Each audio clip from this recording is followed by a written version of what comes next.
Odd. Yes, odd. That's the best word I can think of to describe this rather odd dream that I had just the other night.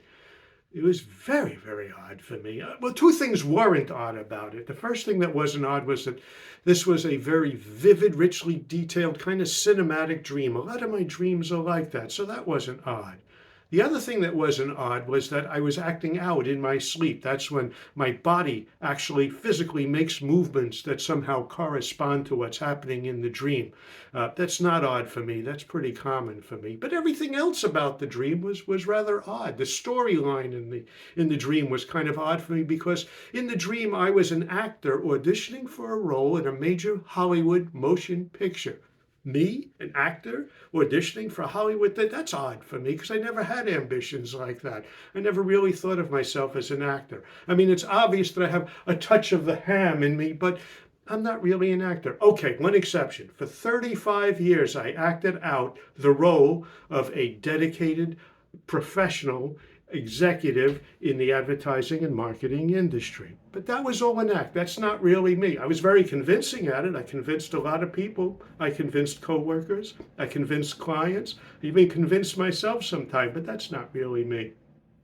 So here I am in this dream, an actor auditioning for a role in a movie. And the storyline of the movie was rather interesting. I was auditioning for the role of something called the Keeper of the Flame, a demonic dragon. It was kind of a fantasy movie, kind of like a Middle Ages kind of a thing with dragons and warriors and sorcerers and princesses and things like that. And I was going to play the demonic dragon. The other odd thing about this was the director of the movie. This is very odd. Alfred Hitchcock. Why am I dreaming about Alfred Hitchcock? I'm not really an Alfred Hitchcock fan, so that's an odd choice for me. I mean, don't get me wrong. I think he was probably one of the greats of the golden age of Hollywood.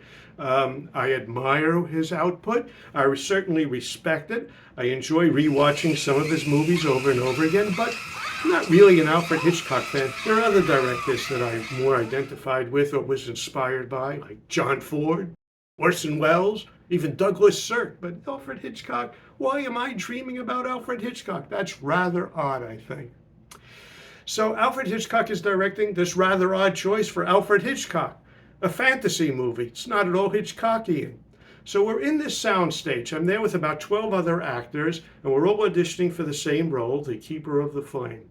And Alfred Hitchcock gives us the direction. He says, you are to walk over to that column in the middle of the soundstage there, and he's pointing to this large metal support column that holds up the roof of the soundstage, like 50, 60 feet above. And you are to imagine that that is the tower where you live. And you are to make believe that you are atop the tower, and you are to say your line like a demonic dragon. I am the keeper of the flame. Seems easy enough.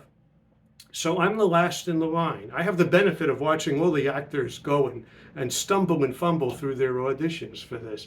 I watched the first actor. He kind of just swishes over to the column. He touches it. It's cold metal. He cringes a little bit and he says, I am the keeper of the flame. Hitchcock says, thank you. Next. Well, the next actor comes over. He's kind of like a New York tough guy. He kind of strides over. He kind of leans against the column. And he says, hey, I am the keeper of the flame. And Hitchcock says, thank you. Next. The next actor goes, he's lousy. The one after him, even worse. They're all lousy, rotten actors. But I have the benefit of watching them and of starting to form in my mind my approach to this character, the keeper of the flame. When it finally got to me, I was becoming the demonic dragon keeper of the flame. I had it really locked down.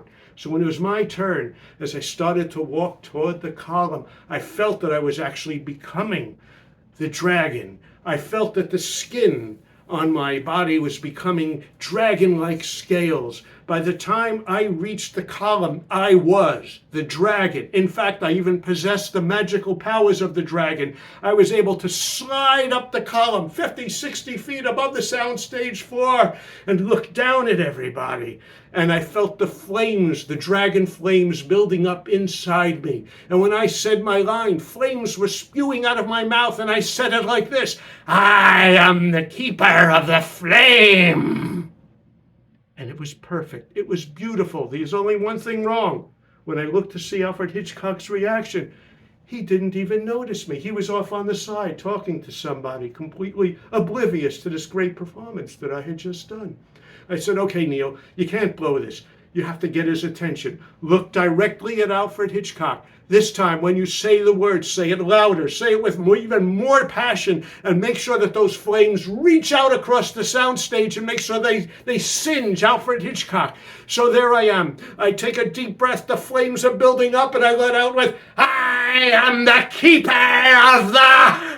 And when that happened, I suddenly woke up. And when I woke up, I felt the words coming out of my mouth, and my mouth was actually moving, and I was actually starting to sit up in my bed. This was the acting out part.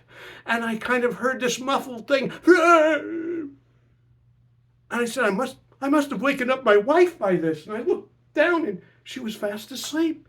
She didn't even hear it. So there I was, giving the performance of a lifetime. And neither my wife nor Alfred Hitchcock were there to experience it. I'm telling you, sometimes life just isn't fair.